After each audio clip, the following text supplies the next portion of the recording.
Welcome to my channel. अस्सलामुअलैकुम। आइए जानते हैं पेरोज़ नाम के मायने और उसकी तफसील।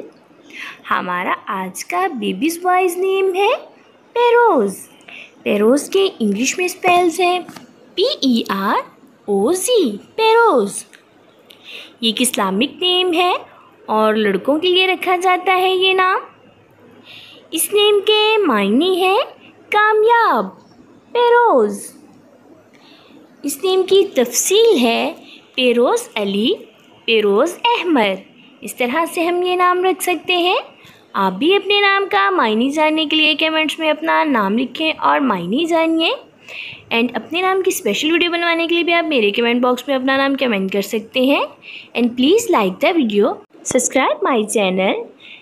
ओके डियर्स, फिर मिलेंगे न्यू नेम न्यू वीडियो के साथ। अपना ख्याल रखिएगा, दुआ में याद रखिएगा। अल्लाह हाफिज़।